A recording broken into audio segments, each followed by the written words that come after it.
If you are an international medical student or graduate looking to take your career to the next level by ditching the feeling of being overwhelmed and intimidated by the residency application process, you need the support and guidance that I have to offer you.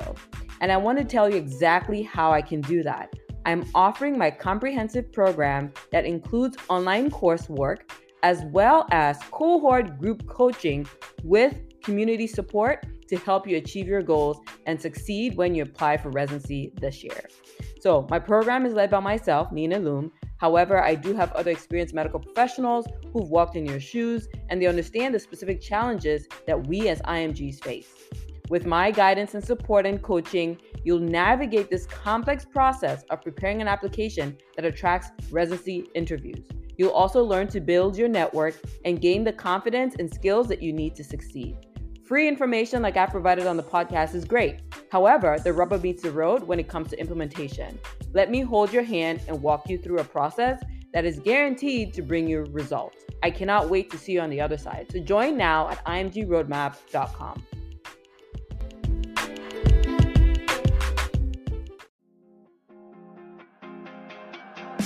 The IMG Roadmap is the only podcast dedicated to coaching international medical graduates in success blueprints for this unique pathway. I am Dr. Nina Loom, your host, a previous IMG turned hospital medicine physician, healthcare administrator, speaker, and coach.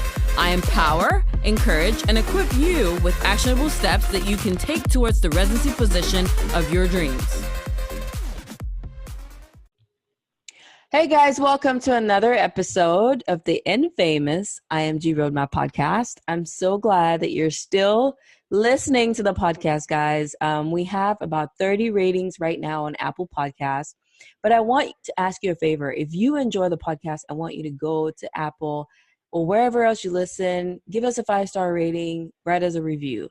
Today's guest, though, is a newly minted intern. So she'll be starting residency here in June of 2020. And she matched into Otolaryngology. So that is ENT, ear, nose, and throat specialty. And as an IMG, this is one of the specialties that, a lot of IMGs don't even look at because they consider it super competitive and they're not even trying to match into ENT. But if you've ever had a remote interest in this surgical subspecialty, I really want to encourage you to listen keenly at her advice and take that word for word. And I want you to really kind of think about why you aren't considering ENT as well. So welcome to the podcast. I'll let you introduce yourself, Dr. Noor Sajjadi. Can you tell us about yourself, Dr. Noor? Of course. Thank you, Dr. Loom, for having me. I actually discovered your website and your Instagram page a year and a half ago, and truly it was a source of inspiration for me. So I hope my journey and story is able to inspire someone else. So I've had a very non-traditional journey. I was born and raised in the States. And in the senior year of my high school, I decided to apply to one medical school abroad, which was at the Aga Khan University in Karachi, Pakistan. And, I just wanted to see what happens. It's a very competitive school, ranked I think it's ranked number 1 in the region, if not all of Asia. And I was like, it would be cool. It's a 5-year program. And I was like, okay, let's just see what happens. But at the same time, I had started my undergrad career at UC Berkeley. And 3 months into it, I found out that I did get into Aga Khan. And then I had that very difficult decision to make. Do I want to stay at Berkeley, which, I was very happy at, or do I want to take this once in a lifetime opportunity to go back to the motherland and truly learn medicine in its raw form? So I decided to take that chance and go for it. The only reason that I applied to Aga Khan was the fact that they are known for having a very high match rate in the U.S. I believe, out of a class of 180 people do end up in the U.S. So I knew that I wasn't taking too big of a risk, but I also didn't know that I would end up loving otolaryngology, which is a very, very hard specialty to match into, let alone being an IMG. So I graduated in November 2016, and then immediately right after graduation, I was fortunate to start as a research fellow in a basic science auditory lab at Stanford, where I spent the last 3.5 years now doing research. And soon, as you mentioned, we'll be starting residency next month. That is so amazing, your story. I think it takes an act of courage to do what you did, especially pursuing your undergraduate degree at UC Berkeley. It could have been a lot easier to just say, I'll stay and try to get in here, but you went, all across the world to Pakistan to pursue medical training. And so in a sense, I just want the audience listening to realize that you are a US-IMG, meaning that you're a US person, a US citizen that went abroad to study. Just because a lot of times when we listen, we want to know how we tie in with this person. So technically, you're still held, under the same umbrella as an IMG, even though you are a U.S. citizen. Just wanted to point that out to everybody else that's listening, because a lot of times people feel like, oh, they can't relate, but yes, you can. So let's get into this meat a little bit, because you did mention ENT. ENT is quite competitive, and it's because there's just not as many programs for ENT in the country as there are for internal medicine, for example. And so that's one reason why it is competitive. And then secondly, once you have a limited supply and the demand is higher, that equates to a competition. So, but let's talk about the requirements for getting into ENT. And I want you to touch a little bit on, maybe a little bit further into the podcast. I just don't want to forget. I want us to come back to this research that you did in the auditory lab, because I feel like that tied in greatly with your ENT track. But before we get into that, can you touch on the requirements? What are the things that you have learned are the key highlights as to the ERAS packet when it comes to applying into ENT? Of course. So I think as with all competitive specialties, the most important aspect, unfortunately or fortunately, is your USMLE scores. Many programs do use it as a filter to weed out people that they may or may not give interviews to. But having said that, that is just one part of your application. This is coming from someone who had decent scores, but not competitive scores by any means. And so I think, especially in ENT, they're really looking for the whole application. They're looking for someone who shows dedication and passion towards the field. And that usually, traditionally is shown through research. If you look at the stats that have been released by NRMP, most US students that apply have an average of 8.3 publication/presentation/abstracts on their application, whereas non-US IMGs have about 30. So I think that's one way to really kind of shine and show your dedication towards the field.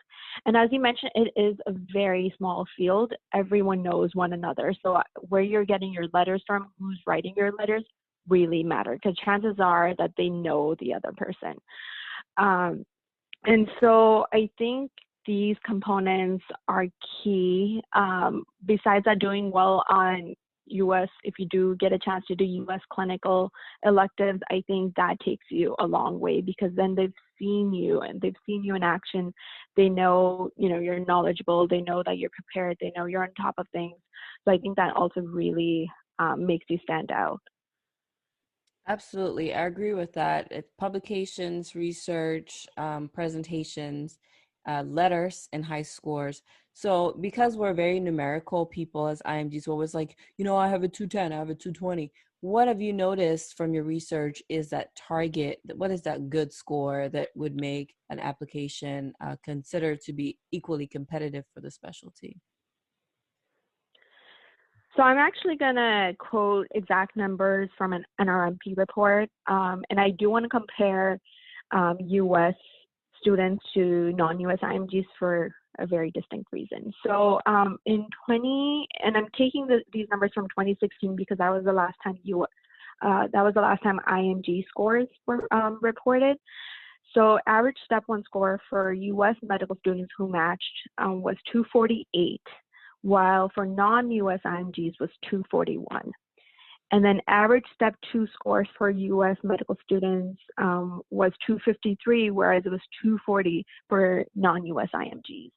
And I think what this highlights is the importance that your score is just a number. Yes, you need to have a high score to be competitive, but you know, I was brought up, I remember when the first day of medical school, I was told that if you don't score 250, don't even bother applying for a surgical specialty. And I was nowhere close to 250. And so I think what this shows is that they're looking beyond just your score. There was 2 non-US IMGs and 3 US IMGs that matched. But in 2016, there were 7 non-US IMGs that matched. And so they had a much lesser average score, I mean, compared to their US counterparts. But if you look at the other aspects of their applications, they, you know, 20% of them had another degree. Or like I quoted, they had 30.3 publications or publication experiences compared to 8, which was the average for a US medical student.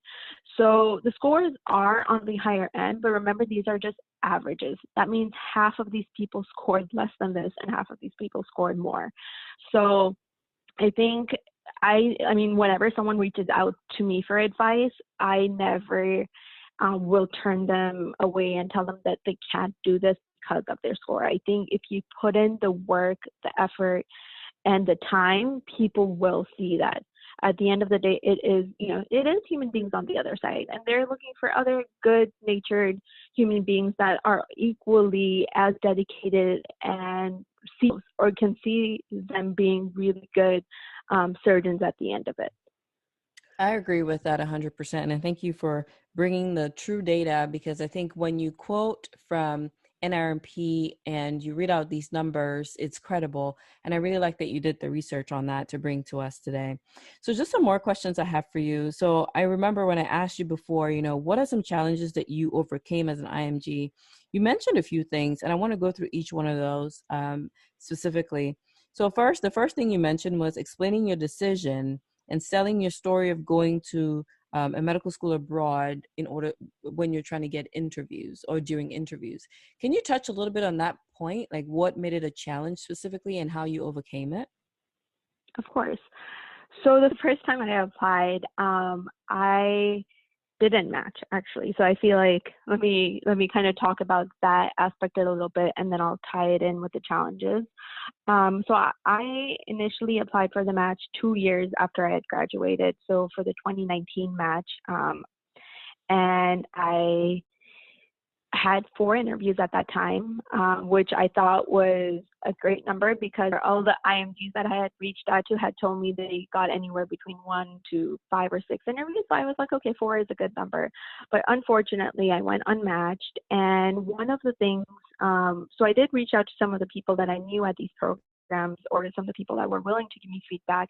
And they said that they were confused, that the admission committee or the committee was confused about why I went to Pakistan for medical school when, you know, I was on track of doing well here. They're like, you know, and they were confused. They're like, a lot of people who are IMGs are either like born and bred IMGs, they're from a different country, or, you know, they did undergrad here and then decided to pursue medicine abroad because they, you know, for various reasons.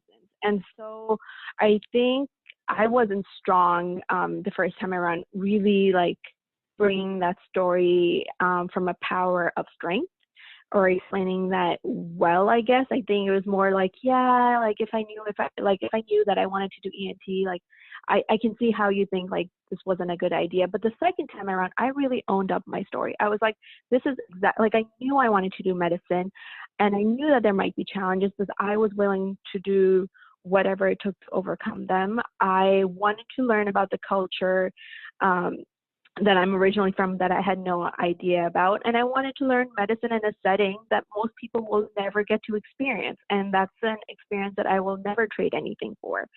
And so besides that, I also had my letter writers the second time around, you know, they asked me, like, is there anything else besides your CV that you want us to highlight? And then I told them, I was like, well, I don't think people understand my decision of going to medical school after high school. And so I think they did incorporate that into their letters, and that just offered a different perspective. And the feedback that I got during my interviews the second time around was that like, your story is very compelling, it's very unique, and we think that like we think that you're better for it. Like it was much more powerful the second time around. So that was a challenge. Like even during interviews, like every single person wanted to know, the first thing that they asked after they asked me, well, tell us about yourself, was like, well, why would you do that? So I think like that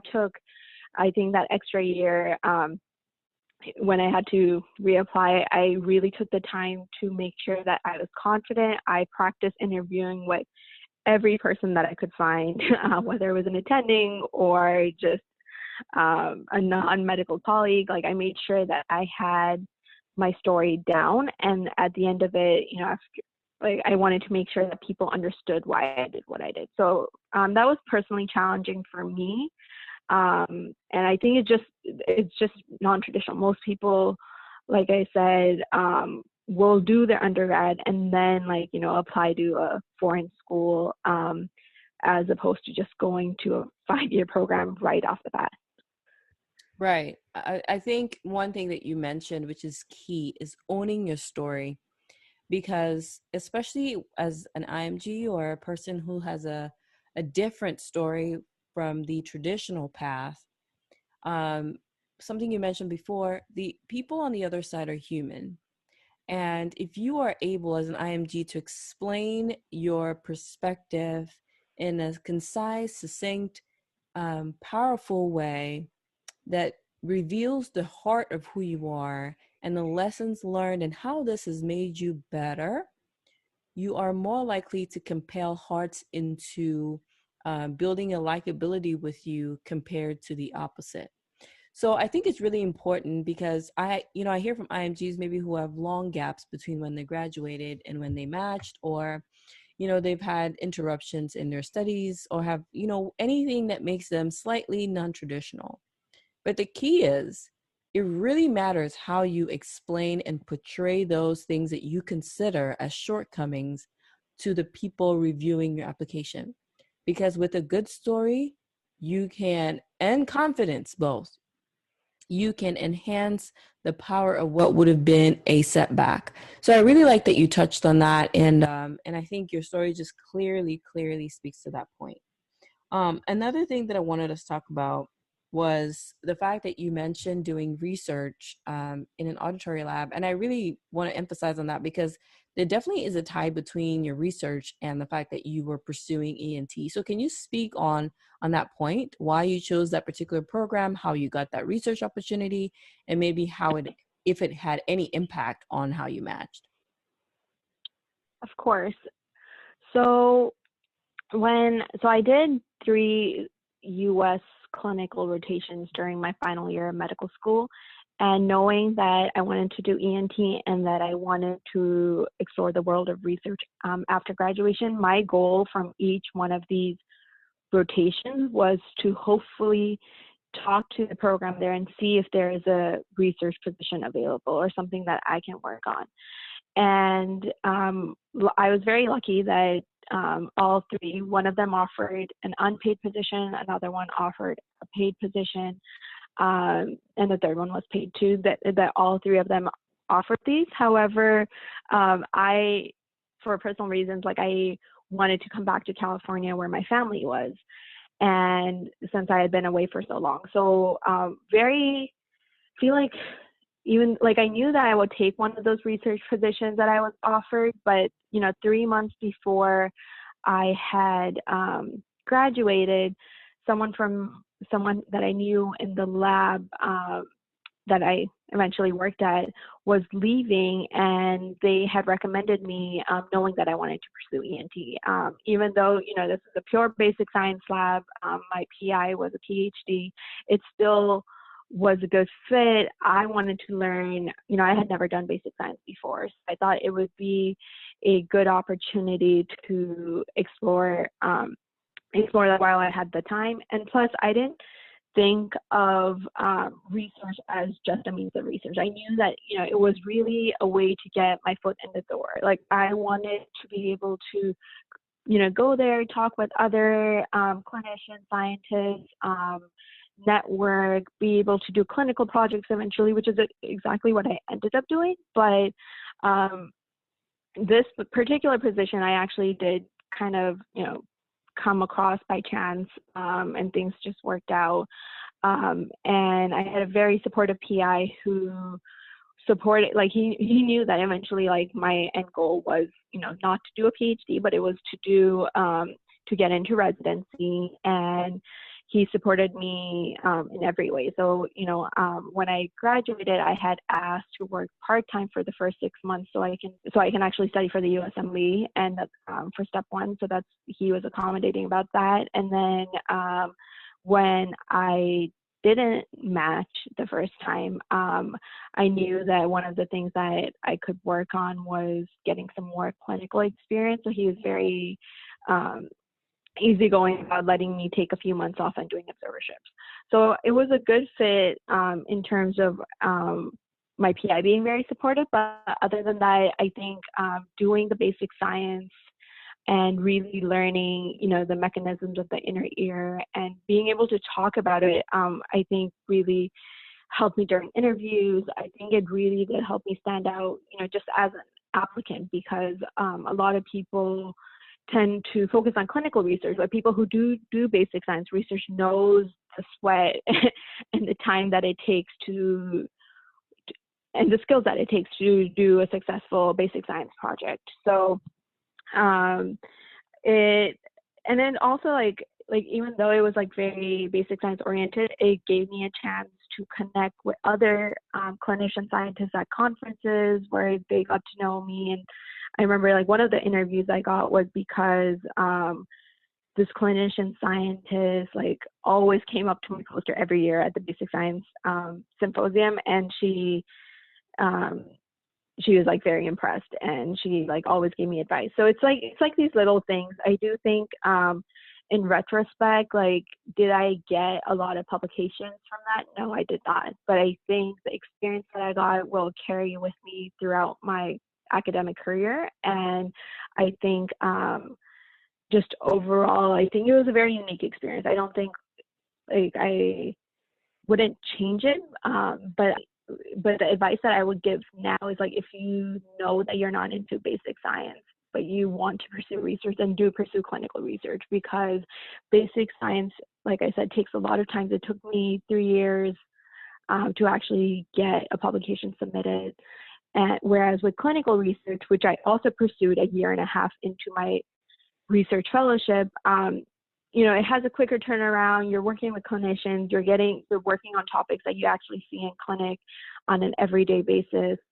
So I think those are just like, I was able to do both. I always, during my interviews, I would tell them that, you know, my day job was in the basic science lab, but my nights and weekends were spent doing clinical research, just because I wanted to stay connected in that aspect.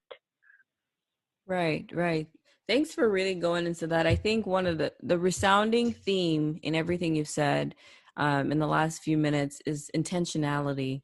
Like, you were very intentional from the very beginning, because you had clarity about what specialty you wanted to pursue. And then you started to, along the journey, started to include experiences that brought you closer and closer to that goal.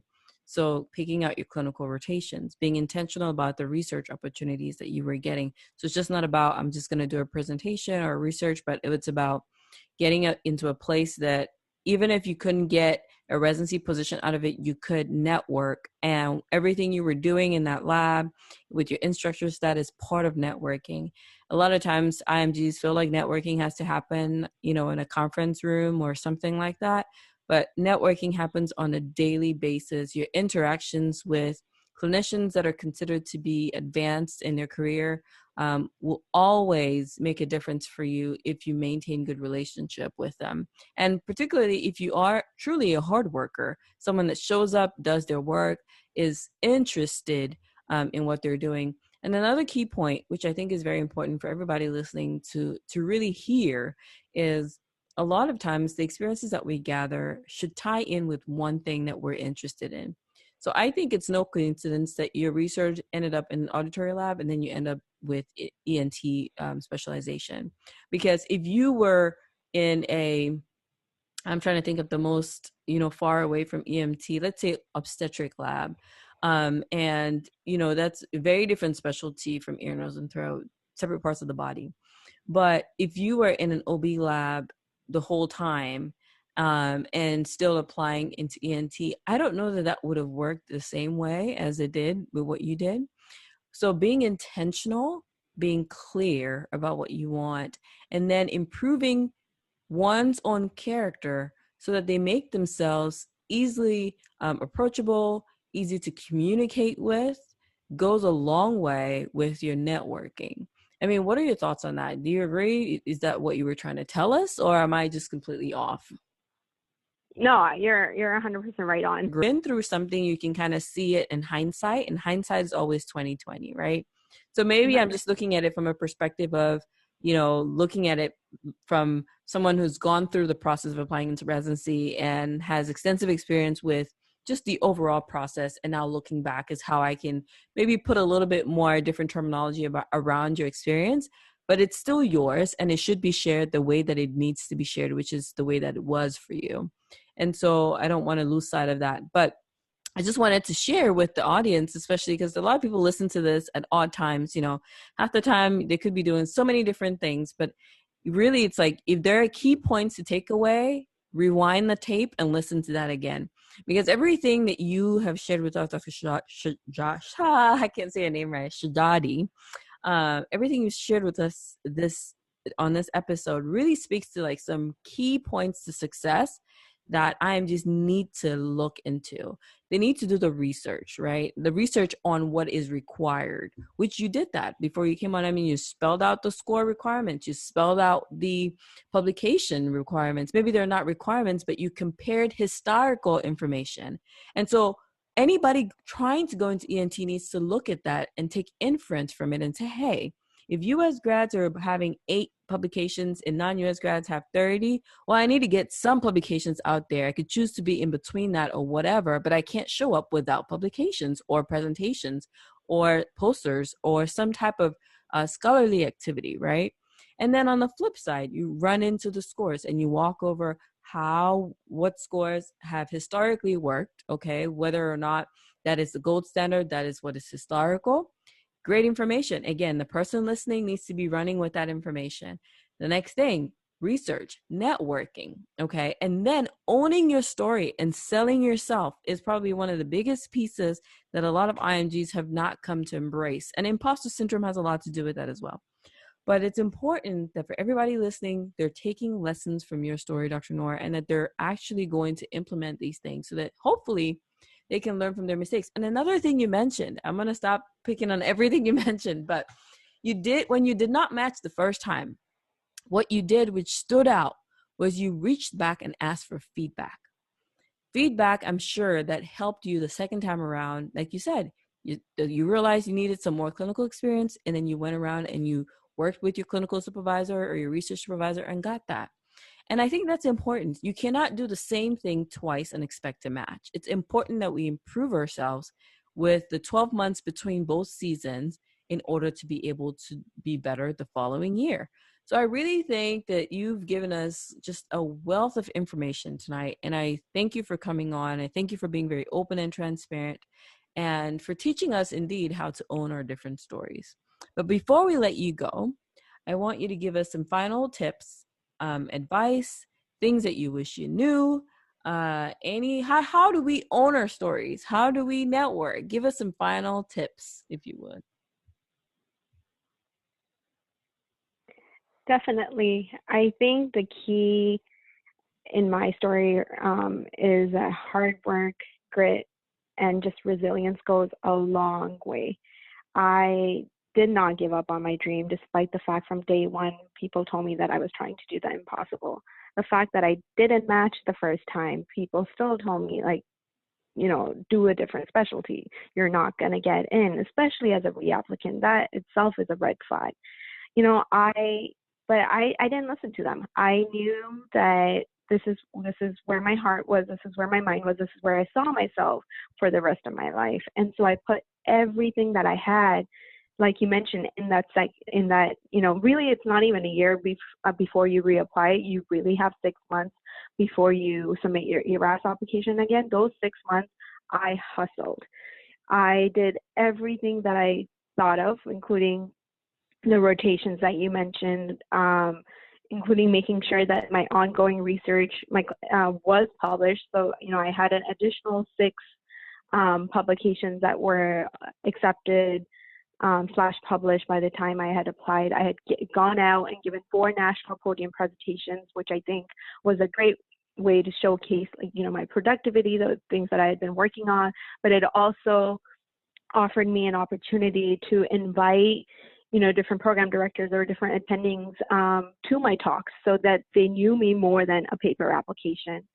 And my letters were stronger. So in doing all that, I don't think I mentioned this earlier, the second time around, I got 12 interviews, which is to me like a huge testament to what hard work and just drive can get you to. I mean, my scores were the same, but everything else I had improved upon, and I just didn't give up. So I think, if you have a dream, if you know what you want to do, be intentional about it.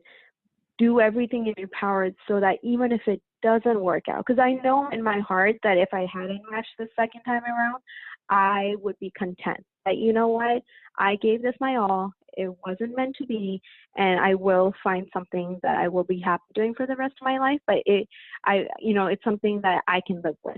So get to that point where you're able to tell yourself that, what, I've done everything. Like it's not in my control anymore. And, if it happens, it happens, and that would be great. But if it doesn't, I'm meant to do greater things. So that would be my takeaway. I also wanted to share something that really kept me going. And it's kind of funny because my source of inspiration, Lady Gaga, when she interviewed after her movie A Star Is Born, she talked about the struggles of having her first breakthrough as an actress. And one of the things that she kept repeating, and I think she repeated this 50 times, there can be 100 people in one room and 99 don't believe in you, but one does. That's all you need. And that's what I kept telling myself. I need one program at the end of the day to truly see me for who I am, to see beyond the fact that I'm an international graduate, see beyond my scores, see beyond the fact that I'm a reapplicant. And, it happened. So you just, have faith and work hard, and you'll get to where you need to be. Thank you so much for that. I really believe you just need one program, right, to see you and to see the work that you've done and to put you high up on that rank list. Thank you so much for sharing this with us. I really appreciate the time, the energy that you put into this, and for coming on, being so vulnerable and open and just so wise with the information. We appreciate you. Thank you so much. Thank you for having me.